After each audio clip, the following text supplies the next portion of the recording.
नमस्कार साथियों, स्वागत आप सभी का। आज की वीडियो है चिंता पे चिंतन, यानी चिंता क्या है, एंजाइटी क्या है। ये ज़रूरी इस वजह से भी है क्योंकि अभी कोविड के टाइम में हमारे चिंता यानी एंजाइटी के पेशेंट बहुत बढ़ गए हैं। तो इस पर एक शॉर्ट वार्ता है।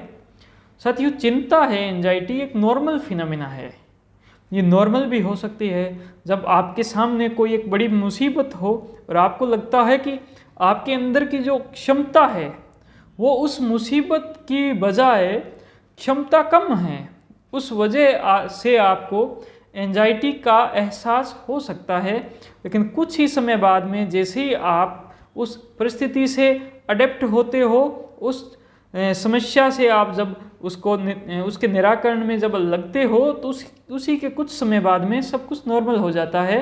तो ये आपको एंजाइटी तो थी, लेकिन एंजाइटी डिसऑर्डर नहीं था।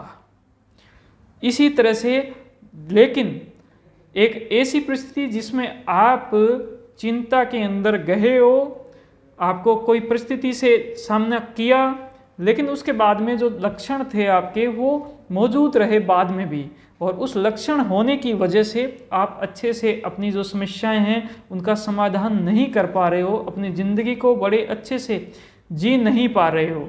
तो इस वजह से ये चिंता प्रधान बीमारी या डिसऑर्डर के रूप में जाना जाएगा और इसका फिर इलाज होगा। मैं आपको कुछ लक्षण बताता हूँ। ये लक्षण अगर काफ़ी टाइम तक, कुछ दिनों तक मौजूद रहे, भले वो किसी भी वजह से हो, जिसमें अभी जो मुख्य जो कारण है वो यही आ रहा है कि अभी कोविड के टाइम में कोई फैमिली मेम्बर या फिर अपने जो कलीग्स हैं उनकी कोई रिपोर्ट या फिर कुछ ऐसी खबरें आपको सुनने में आ जाती है, और खबरों के लगभग 24 घंटे बाद 48 घंटे तक आपका जो चीज़ें हैं वो थोड़ी डिस्टर्ब हो जाती है। तो आइए हम कुछ लक्षणों का चर्चा करते हैं। साथियों, पैल्पिटेशन यानी अपनी हृदय की धड़कन महसूस होना, जैसे हमारे भाषा में हमारे जो पेशेंट्स हैं वो कह सकते हैं कि भाई फड़का चलना या फिर धड़कन ज़्यादा महसूस होना। तो ये जो पैल्पिटेशन है ये सिम्टम्स आपका हो सकता है। आपके नमनेस या टिंगलिंग सेंसेशन भी हो सकते हैं। सांस लेने में परेशानी होना, ये बहुत ही कॉमन लक्षण है।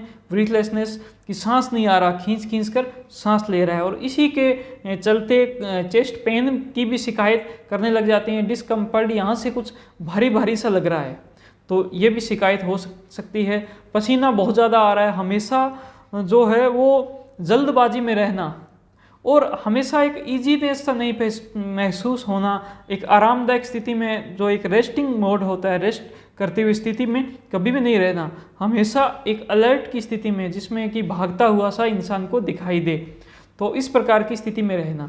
बहुत ज़्यादा थकान से महसूस होना, कुछ समय बाद इतना वो बहुत ज़्यादा थक गया हूँ मैं, तो ये चीज़ें। कुछ जो पेट से संबंधित दिक्कतें भी इसके साथ में हो सकती है, जैसे कि बार बार जो है उनके दस्त लगना, या फिर कई बार कॉन्स्टिपेशन की भी शिकायत रहती है, मुंह सूखना स्टार्ट हो जाना, और साथ में पेशाब जो है वो बार बार आता है, और किसी भी चीज़ में ध्यान नहीं लगा पाना। कोई एक काम करने में ध्यान लगाया, बीच में ही दिमाग कुछ किसी दूसरे कामों में चलने स्टार्ट हो गया है। तो ऐसी समस्या, और साथ में याददाश्त में भी बहुत ज़्यादा दिक्कत की, आजकल कुछ याद ही नहीं रहता है, वो कौन सा काम था मेरे कुछ याद ही नहीं रहता है, और ज़िंदगी जो है वो बहुत होच पोच सी हो गई है। कुछ ऐसे लक्षण जो है वो कॉमन रहते हैं। अगर ऐसे लक्षण कुछ समय तक हो, जैसे 5, 7, 10, 15, 2 हफ्ते, इस प्रकार से लंबे समय तक हो, अगर वो मैनेज नहीं हो पा रहे तो इनका ट्रीटमेंट भी बहुत आवश्यक है, जिसके लिए अगर माइल्ड सिम्टम होते हैं तो काउंसलिंग से आपको थोड़ा सा रिस्ट्रक्चरिंग चीज़ें जब होगी तो ठीक हो सकता है, और अगर ज़्यादा समस्या हो तो फिर उसका फार्माकोलॉजी के द्वारा ट्रीटमेंट भी स्टार्ट होना चाहिए। आपको ये वीडियो कैसी लगी, अच्छी लगी हो तो इसको लाइक करें, और हमारे चैनल को सब्सक्राइब करें, बेल आइकन भी दबा के रखें, और आपको अगर ये वीडियो वैल्यू देती हो तो इसको आप शेयर भी करें अपने नज़दीकियों के साथ। Thank you. जय हिंद, जय भारत।